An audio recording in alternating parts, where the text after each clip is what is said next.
Okay. Hopefully this has gone through. I'm not sure that it has. Oh dear. So,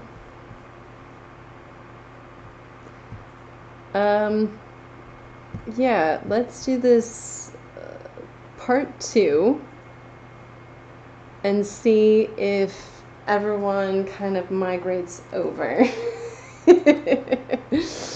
Oh man, I'm so annoyed. So annoyed. I wanted to just have a little check-in to see if there were any questions or anything. And here we are, doing a part 2 because my internet had a hiccup, crashed, and while it was trying to reconnect, yeah, it didn't go so well. So it ended my live stream. So I'm going to just yammer on for a minute to see if anybody shows up.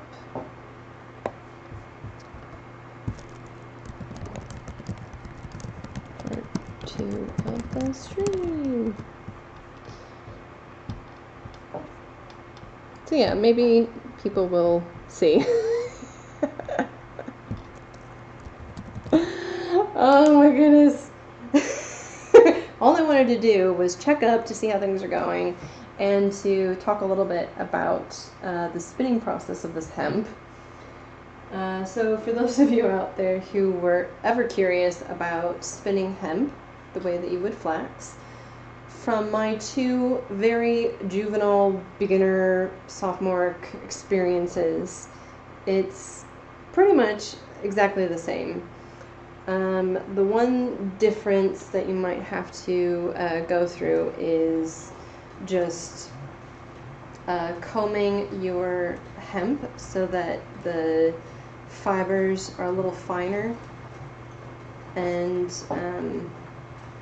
yeah, just dress your distaff however you do that, and spin away.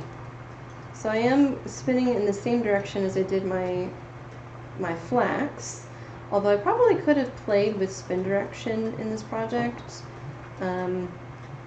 Flax has a natural proclivity to, when wet, twist in the S direction, whereas hemp, as far as I know, doesn't. So you could basically spin it however you want. It's also a really long staple, so you don't have to worry as much about spin direction. In fact, I would argue that you really don't have to in general. If you want to spin it a different way, then by all means. You don't need my permission, but if you wanted an idea for a project and wondered, then hopefully that will be sufficient to inspire you to kind of do your own thing. So, yeah. Apologies for needing to do a quick restart of the stream, but sometimes things like that happen. Technology is by far the least perfect thing that we will interact with on a daily basis. Of course, the perfect thing that we interact with is our craft. Not biased at all.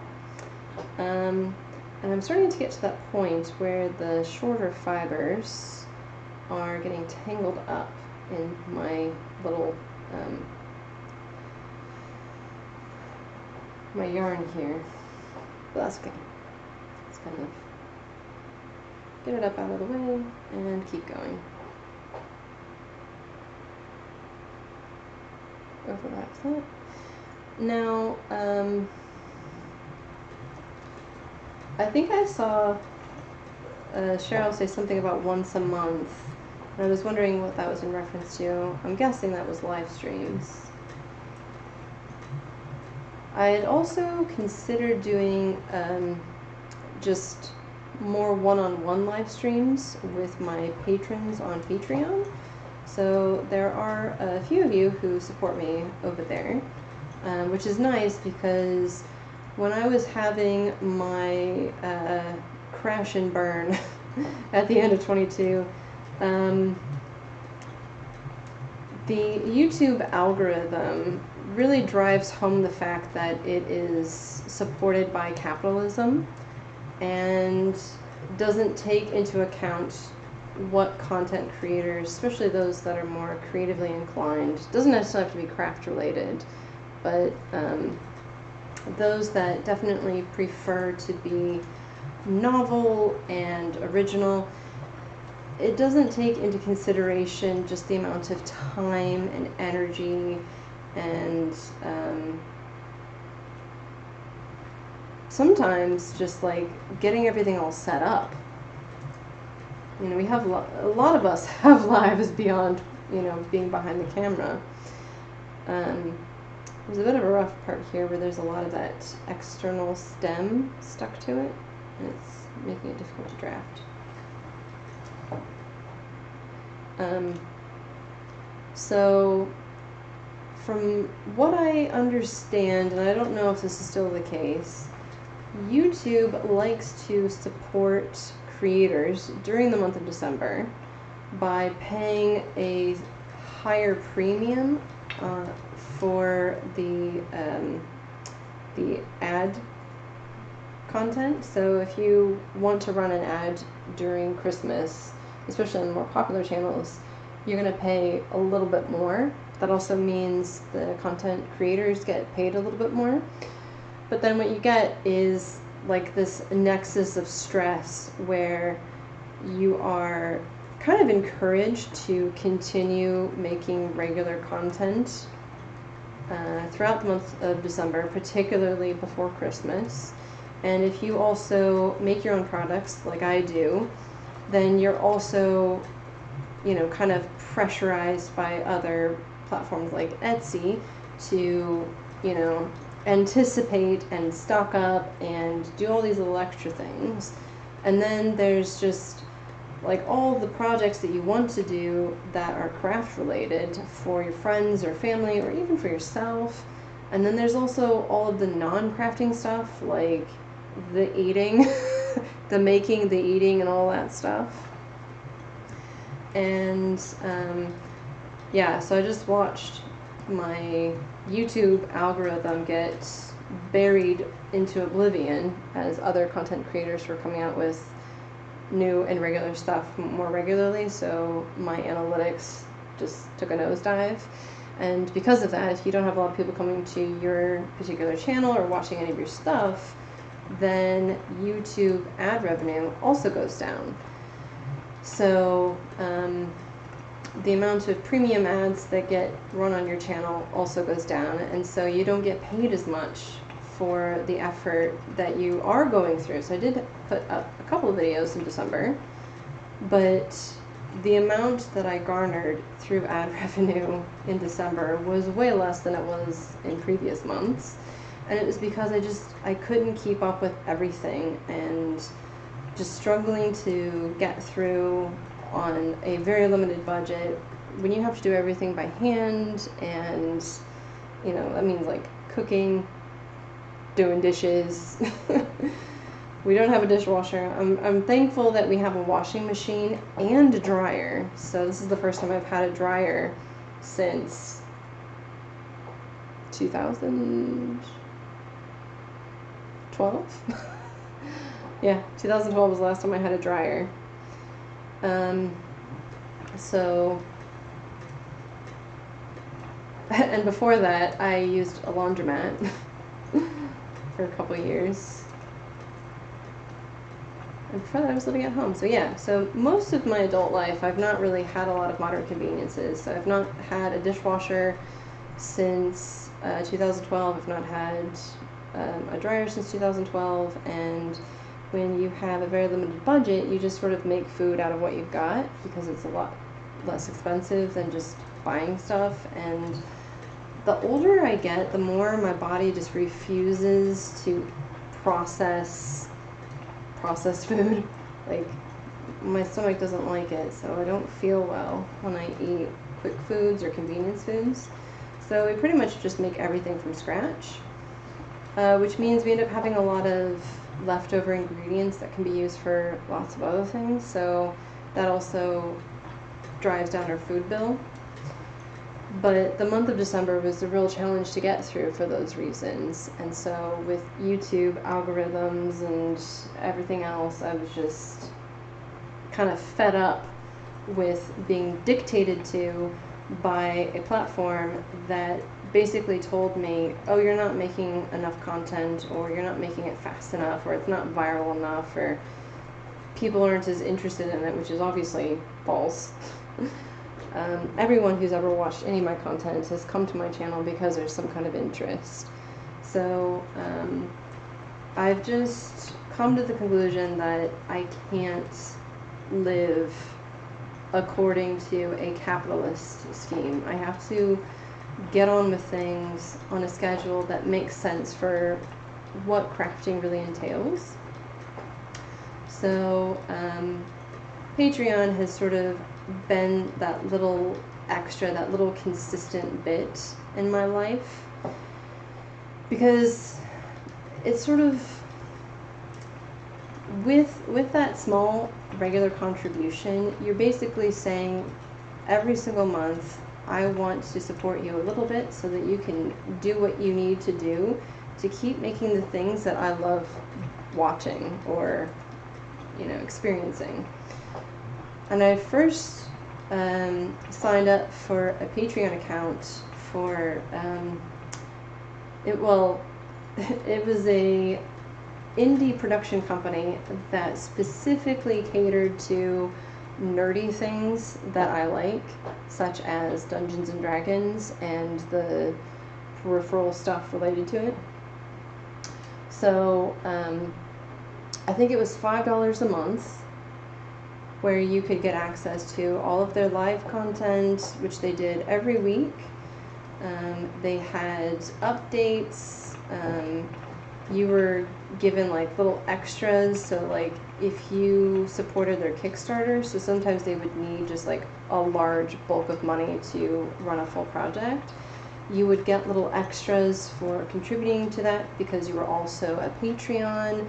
So, you know, it was kind of novel for me to think about, you know, supporting a production company that was interested and passionate about making funny videos that I wanted to keep watching, like characters that I still sometimes quote these days. You know, like almost 15 years later, I'm still quoting them. I have to make my friends watch the content so that when I quote it, they understand, because it's been so long.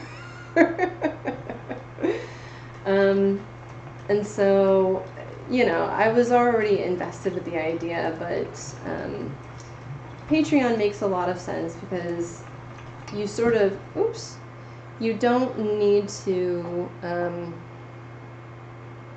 hope that the platform that your favorite creator is posting to will also see that person in the same way you do and compensate them appropriately. So if I don't get content made on a regular basis, then YouTube sort of responds by saying, well, we won't show your videos or recommend your videos as much unless it's related to what someone else has done.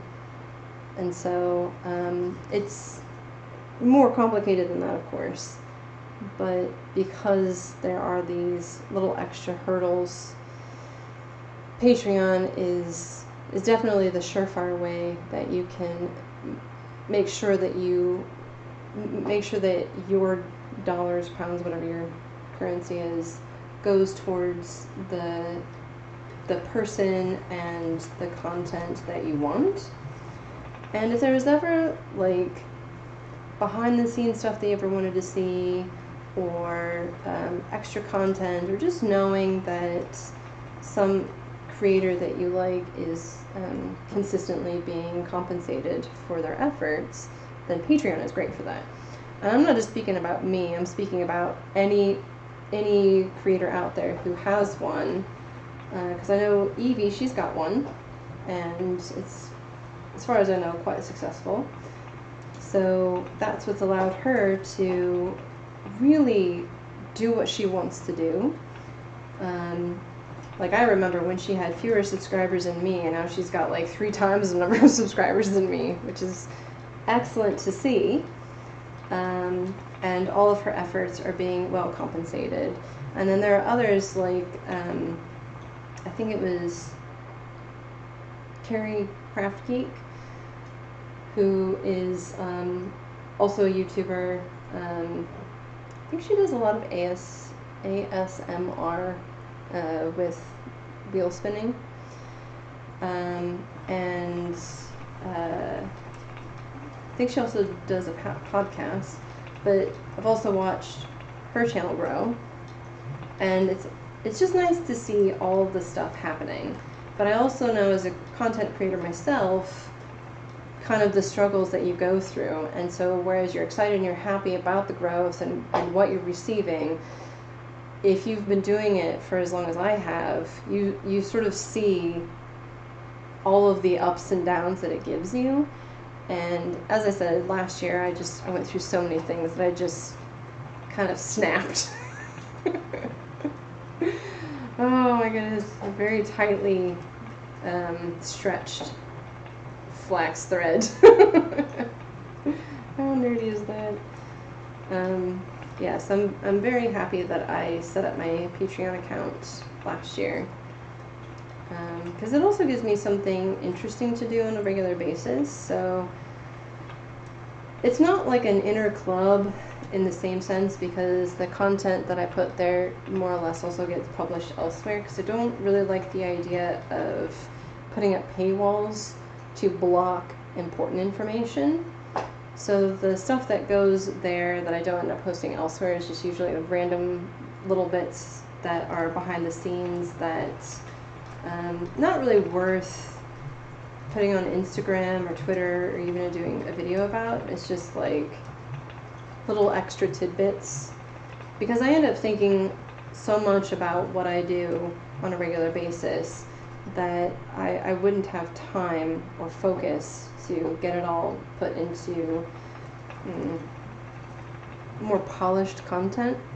So I like to put a bit more of that stuff on Patreon. And you also get first access to everything and updates first off. So yeah, there's that. So just checking in here.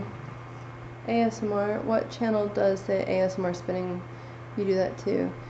It's Carrie Craft Geek. I don't remember what her channel is now. It might be at Carrie Craft Geek. Something like that. I will find out and put it into the comments later.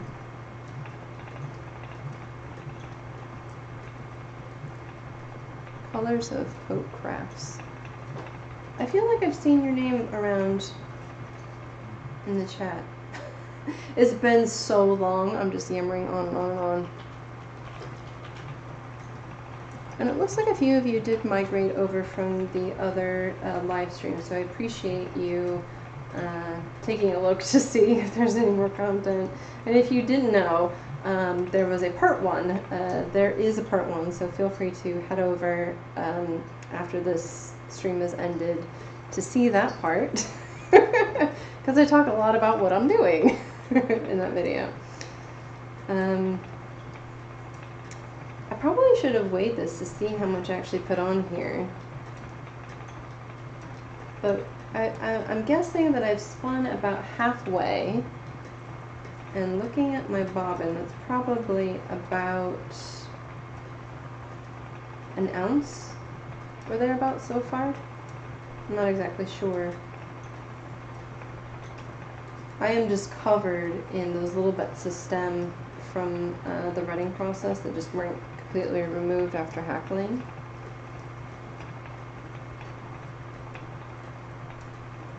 Yeah.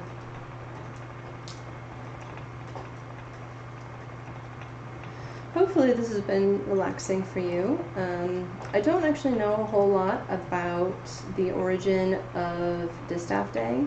I do know that it was roughly the day when people would get back to spinning after the festivities. So I guess it kind of makes sense that this is the first spin that I have done this year. And it's the first spin that I've done in a while. I'm trying to think actually what I last spun, and it might have been this yarn. This might have been the last thing that I spun, which is crazy to think about, but it might be. I know that starting in roughly mid-November last year, I had a feeling that I might not actually finish my crafting New Year's resolution. So when I posted my daily vlog, I hadn't quite started on this project. So this sweater that I'm wearing right now, I was kind of counting as my crafting New Year's resolution for the year, which was to make a hand-spun sweater that fit and that I liked it. But I decided, you know, if I'm gonna make it happen, I really gotta buckle down and do this. So I don't think I've spun anything since the start of November, which is crazy. Because I've had my wheel and with buckets and buckets of fibers just sitting around. And this is the first thing I've spun in like 2 months. Like to the day almost, probably. So, what a way to start the year. It's 2023. Starting my spinning on Distaff Day, the day in which you return to spinning after all of those festivities have concluded. So it's an auspicious day for me. Hopefully that means there are good things in store this year. The video where I talk about my crafting New Year's resolutions is going to be edited and uploaded next, so please subscribe to my channel if you haven't already, so you can sort of see when that video goes live. But I'll also post that on my social media, so if you want to follow me there as well. I've got some photos already done, so you'll be able to see kind of a sneak peek of what the video will be in those thumbnails. So yeah, does anyone have any questions for me? What will you make with the hemp that I'm spinning? Oh, thank you. I don't know exactly, but my inclination is I'm going to ply it just like I did my flax yarn, and I will probably weave placemats with it. I know that I say that now, but time has a funny way of changing your opinion about stuff. So when I was reviewing my crafting New Year's resolution video from January of last year, in preparation for filming the one that I did a couple days ago, I was going to use the flax pattern by Tin Can Knits for my hand spun hand knit sweater, but I didn't at all. I did something completely different. I was very happy with the result, and it has nothing to do with me disliking the Tin Can Knit pattern. So I think it's going to be in the same project as my flax, but it's also a very different color. So this one, you can even see from this distance just how dark the flax turned out after I boiled it. It's so shiny. I can't actually photograph it to capture how shiny it is, but it looks like gray silk. And after boiling, I have no idea if the hemp is going to darken as well. It may darken. This flax was already a bit darker must have been after it had been seeded, had gone to seed, or it was overredded. But I don't think it was overredded. I think it was just allowed to form a seed head, so it's darker because of that. So depending on how this looks after I do that finishing step, I may decide that it's not going to be suitable in the same project, and maybe I'll do something else with it. I don't know. I'm going to be a little open-ended with it, but I'm hoping I'll actually be able to make some placemats, because I'm trying to get away from disposable stuff. So I've got like cotton napkins and everything. Not that I made, but just my mom buys and sends me a load of stuff whenever she sends a package. You know, moms being moms. So I really like the idea of just using placemats, because it helps with just keeping everything clean and tidy. And my partner is a bit of a mess, and you can't hear me right now, so I can get away with saying it. You know how guys eat.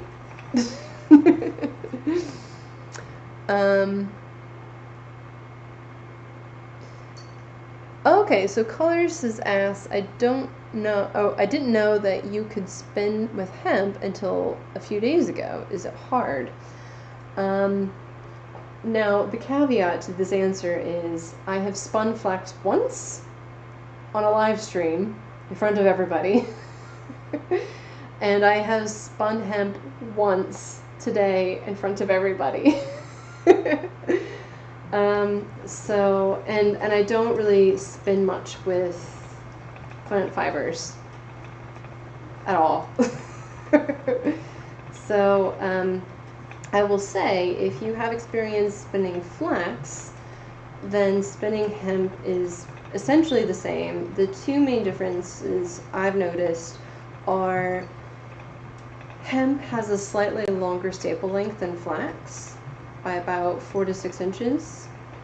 And when I got this this hemp, it wasn't processed as finely with the hackling as the flax.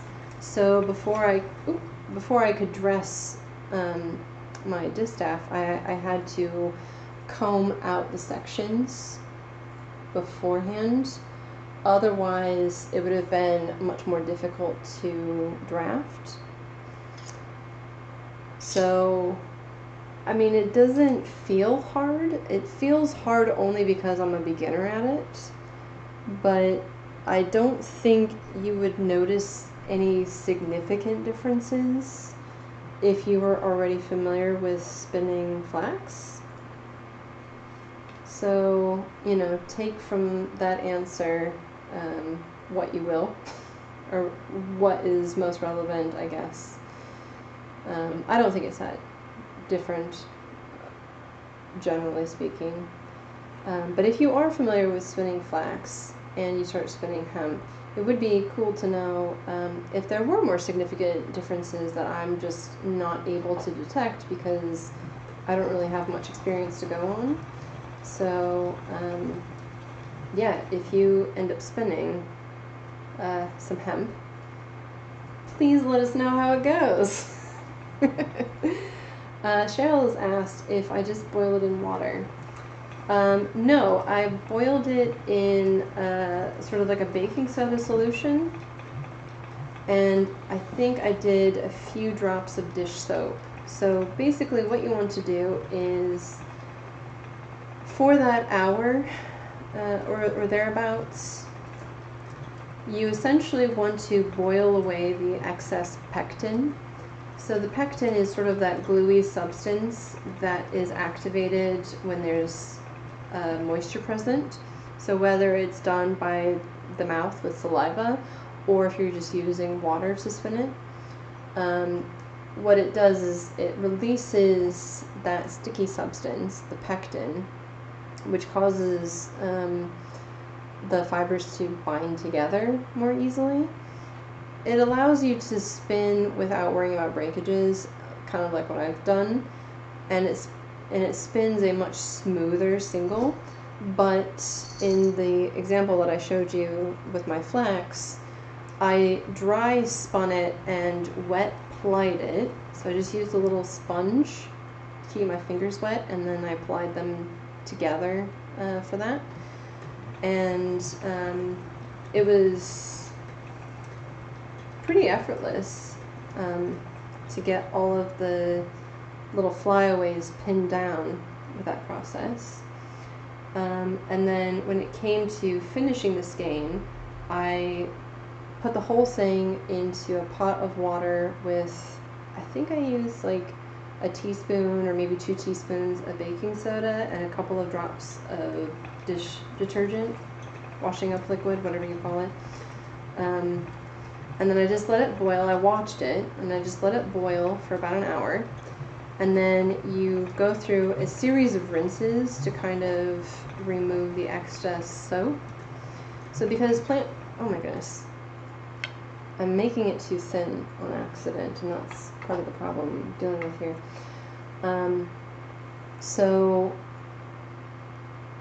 because it's a plant fiber that has the pectin, you want to remove that extra pectin.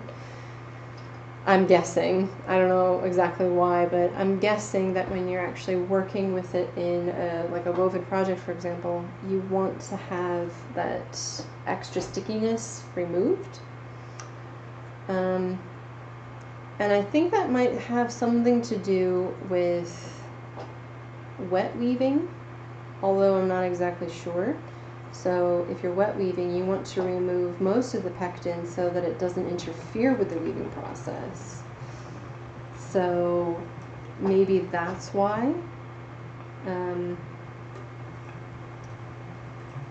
The other thing is it sort of softens the fibers. So when you're all done with the boiling and the rinsing, you take like a rubber mallet or a wooden mallet and you beat the surface of the yarn, and what it does is it softens it, and it also enhances the natural shine. So one of the researchers that I read for my PhD talked a lot about fiber processing with metal knives, and because there's silica in these fibers, and silica is a mineral, it's an inorganic substance, it will leave marks, very microscopic, predictable looking marks on pieces of metal. So if you do what's called a microwear analysis of the surface or the usable surface of these kinds of tools, so if you're looking at a knife, the blade that you would assume is doing the cutting part, if you look along that cutting edge, you can actually see the kinds of things people were cutting with it. So depending on, you know, the environment, the various flora that would have been available that could be used for various reasons, researchers can get a sense of what people are doing with those knives. And so I can't remember the name of the researcher off the top of my head, but they were able to show that these blades were more than likely being used for fiber processing. So that meant scraping the non-usable bits of the fiber away so that the usable bits of the fiber could be used. So where was I going with this?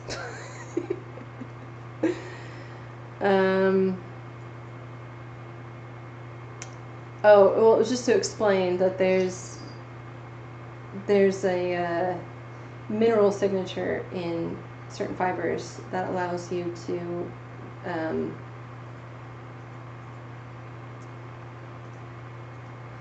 it sounds strange to beat the heck out of your skein of fiber, but they are bast fibers are often made of quite robust materials, so that's all I was trying to explain.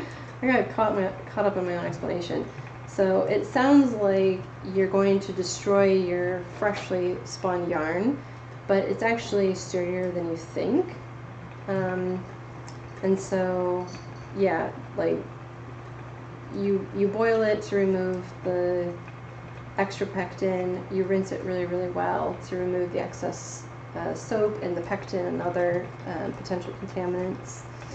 And then you finish it by beating the heck out of it, and that actually enhances its softness and its shininess. The end.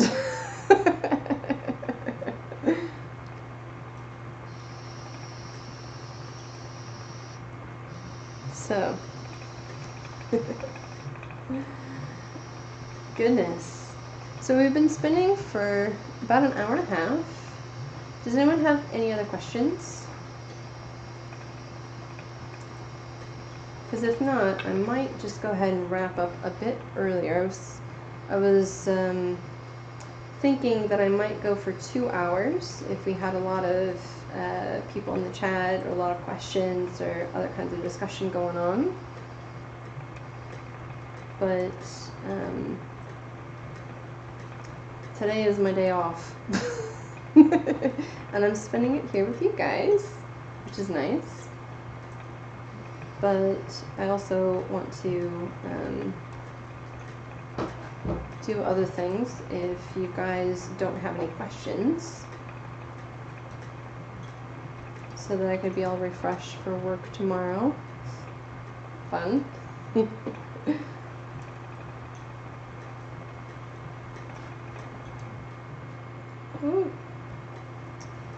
And I would bring the camera closer so that you guys could actually see what it is that I'm spinning as I'm spinning it.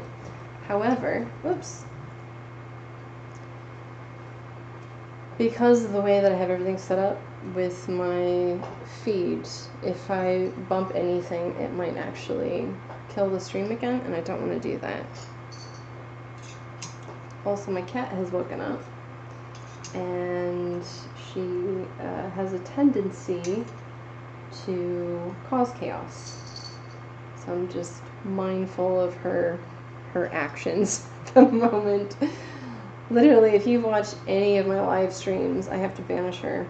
She just gets into everything and she won't just behave. I love her so much, but she's a tyrant in the house. Very demanding. Like this morning, she woke up at around, well, probably about 5:45, and then finally woke me up around 7, and she wouldn't leave me alone for about 20 minutes, so I ended up having to get up. And there's nothing like being in a position to sleep in on a Saturday and your cat won't let you. So I'm just going to finish this bit here to close out the stream. Thank you so much for joining us, Jackie. I'm glad that you've learned a few things. I would like to actually explore more. For example, I would like to put some of my bats on my distaff here. The one that I got, I don't know if this was just practical or if there are archaeological examples or pictorial visual sample examples of distaffs being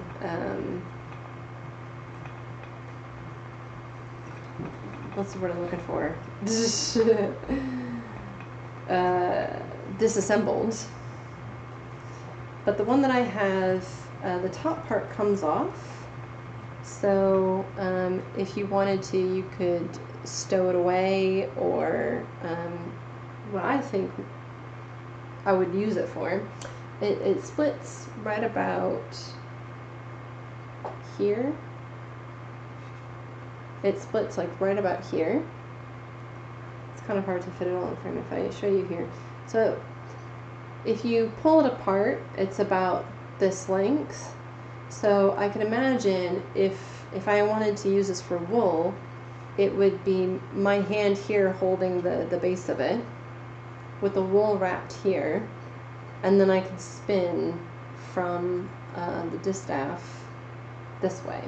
So maybe I will revisit this method of spinning, not really method of spinning, method of holding prepared fiber. That's really what it is. Because I've also seen how, I want to say people in Poland, but I don't know if the video I saw was from rural Poland or not, but they were taking bits of wash fleece that they had then carded into roll lags, and then they wrapped the roll lags around. So there's lots of different ways to explore the use of a distaff with wool, and I've just not done it because I'm usually doing lots of other things, and when I'm not doing lots of other things, I just don't have time or energy to do them. So I always have lots of ideas and usually not enough time to do them. So if you guys are interested in watching me sort of explore various ways of dressing a distaff, some of which might be informed by what others have done, or sometimes I feel like it's really helpful also to sort of be inspired by the tool itself, because with the archaeological record that I've looked at, we don't have anyone that's done something. There isn't a video I can watch of an Iron Age person having done this. There's no written record. You know, it's pre-history. So they didn't write this stuff down. They often don't leave these tools in any kind of production or manufacturing context. They're usually taken away from it. So, you know, sometimes we find stuff and it's like, why did you throw away something that was perfectly good? And it's usually for reasons that they're conveying that aren't as explicit as we would want them to be. And so we kind of have to take everything that we look at with a huge grain of salt, because you know, it's multi-layered. There's lots of things going on, and most of the things that were probably going on we have no idea and would not really be able to figure out. So we kind of need to be inspired by what the tool is and ways it could have been used. So this isn't necessarily the right way, but you know, it might be fun if I kind of show you my working through process to kind of take my skills and my understanding in conjunction with the tools and the material qualities of different wools, and seeing actually how things work, or maybe they don't work. So yeah, like I said, if that's interesting to you, please post in the comments below, and I will work on doing this project. And I'll probably do them as live streams, only because I think it would be useful to kind of see me do the whole process, rather than doing like a whole production video, because that takes a lot more time and then I can't get the content out as quick. So yeah, I think either I would do it as a live stream or maybe as a faux live stream where I'm not actually editing the video. I'm just kind of going straight through from start to finish, and then if there's any like video cut, it's because I need to stop the video and then I'll splice in the next bit. Oh man, I'm just covered in stuff. Cheryl says, I would like to see how a distaff is dressed. So Josephine Watling has a YouTube channel where that's how I learned how to dress mine. She does a much better job than what I could show you. But I am more than happy to show off how I do these things, because we're also filtering through what we see someone else doing and interpreting that, but also responding to the materials that we have. So I'm applying the hemp as if it's flax. Is that a good thing? I mean, I didn't know it would work as well as it did until I sat down and started spinning for you guys today. But it seems to work just fine. So I, you know, things like that I could definitely show. And even with the wool, you know, seeing my interpretation of what I've seen someone else do might be interesting as well. So it's not necessarily right, and it's not necessarily like a tutorial, it's kind of showing in sort of a meta sense the learning, and it's like action reaction type learning through the process of doing. And I find that really fascinating because I'm sure that's pretty common to the way that people in the past, in prehistory, probably did stuff. Obviously being corrected as they get older, and the needs to make specific types of fabrics were taught more specifically as they became more adept at making textiles. Cheryl says she's got a ring distaff and would like how to learn how to use it better. Are you talking about the kind that has sort of like an opening at the top where, gosh, it's really difficult to describe. It's sort of like if you were trying to open an umbrella, but instead of letting the bottom part flare out to open, you held that and tried to push it up. It would sort of create like almost like ribs in the middle. If that's what you're talking about, then I'll see what I can do for research. I don't have one. This is the only one that I've got. But if that's what you're talking about, please let me know. Or if it's not what you're talking about, please post a link to like either where you bought it from, or just pictures of it, you know, that sort of thing. It has a bird at the top. Ooh, yeah, I'm not sure I know what you're talking about.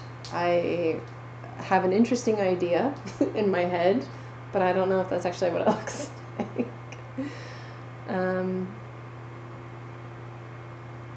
Okay, so Jennifer said that Evie used a ring distaff during her Vlogmas videos. If you could post the link, if you've got it, that would be really useful to see, because distaffs are completely new to me. As a spinner, I've just, you know, usually had a bunch of fiber sitting next to me, and I'm not usually walking around, which a distaff would allow you to do more of while spinning. So, you know, I'm not really the best source for it, but I love experimenting and exploring and redirecting people to the right resources. It's a Roman style. Oh, I think I might know what you're talking about then. I don't actually own the book. It was, if it's what I'm thinking of, Margarita Gleba might have had it in her PhD dissertation that she published. But like I said, I don't have access to it. But Elizabeth Barber, in her, was it 1991 book on prehistoric cloth or prehistoric textiles, might have an image of that. And if so, I'll be able to look at it, because all my books are out. Most of them are actually in a cupboard. Some of them are just sitting piled up on the floor, because I didn't realize that I probably needed 2 bookcases. But yeah, so interesting. So yes, if you have a ring distaff, check out Evie. She's at Jillian Eve on YouTube.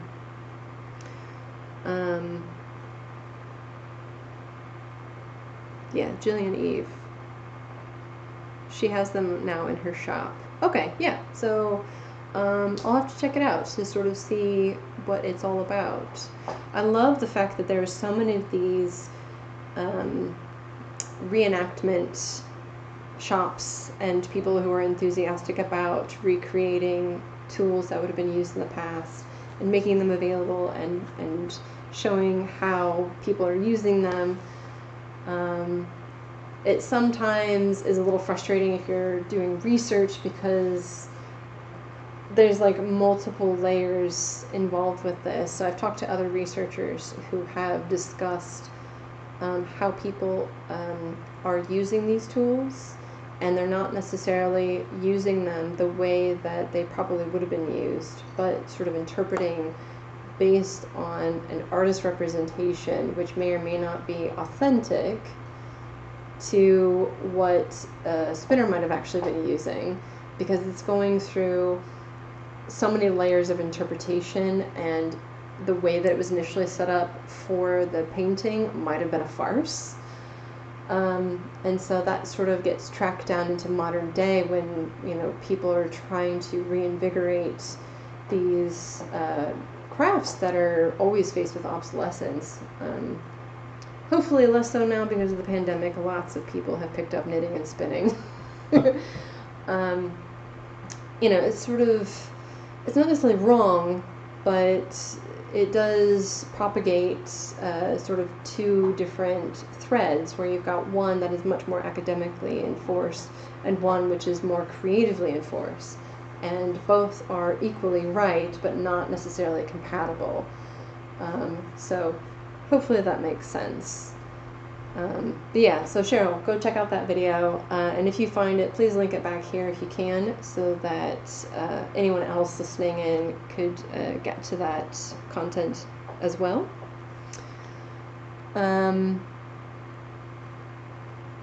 Yeah, and the more you learn, the more you know, the more you can sort of like take your knowledge and apply it to other stuff. So even though I've not really ever spun hemp, it felt very much like spinning flax. And even though I've never spun flax before that day, you know, 6 months ago, I applied what I knew about spinning to the process and things that I had seen other people do. So just keep learning more.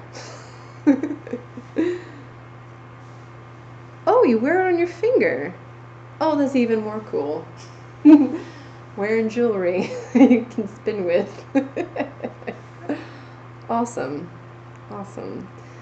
Okay, if anyone has any more questions or comments or any other like requests, please let me know in the chat. Otherwise, I'm going to wind down, and I've already plugged on my socials. If you want to follow my content, that's going to be in the description once I actually put it there, but it's around on my YouTube channel, my Patreon, my website, actuallydied.com. Like and subscribe, all that stuff. It really does help, and anytime you support creators, support us all. We all benefit from it. And I am hoping that my Christmas present, which I bought for myself, will be arriving, and I'll actually be able to do some more stuff with another content creator that I've not been able to do on my channel with you guys. I would love to do more stuff with Evie, but it is difficult getting schedules to line up, and I know she's now going to be really busy, so if I'm also busy but in different ways, I don't know if it's going to line up, but it would be great to be able to do some more videos with her in the future. So hopefully make that happen. And there is another host of live streams that I want to do involving the warp-weighted loom, because I've realized that I've partially written papers and not actually finished writing them. So one of the things I want to do is get more academically published material out there that is open source, that sort of takes my knowledge and experience and expertise, makes it available, but also keeps me from becoming irrelevant in the job market. Which is always one of those things. When you're an academic, you need to publish regularly. So I will make that more community content, because I know that there's another researcher in Germany who wants more information about weaving with the warp-weighted loom and doing experiments. So I'm going to try and do lots of different things simultaneously with that. But yeah, so I don't see any other questions. Hopefully you enjoyed the stream, you got some updates, you were notified that it's a Distaff day or Distaff day, and maybe watch some other people's videos, which there are, I'm sure, loads actually at this point. And also the Wikipedia page is a really great go-to first stop to learn a lot about the history of this day. And there are obviously links to other types of media, so there might be reference to articles or books. So if you want to go down that rabbit hole, by all means. And if you find anything really interesting, be sure to post in the comments below so that we can all read it as well. Anyway, that is all for me today. I will be back with more edited content in the future. I'm hoping to do another live stream next week, in which case that will probably be the Zoom Loom. So I know that Crystal asked for that content. Sorry it wasn't there today, but I think that was all understandable. Because I've used the Zoom Loom for making up swatches for showing off how various yarns look that are hand dyed between knitting or weaving. So people who do the different crafts can kind of see what it would look like in a finished item. But that's pretty much all I ever use it for. And I have an entire book on how to create a variety of different crafts with it, like different projects. So yeah, I should probably do something more fun than just make endless samples. So thank you so much for joining me. Thank you so much for going from part 1 to part 2 stream. I promise the internet is better. It is better. And I will be able to do more regular live streams moving forward. So thank you guys. Have a great Saturday. I will see you possibly next Sunday. And as always, happy crafting and all that jazz. See you next time.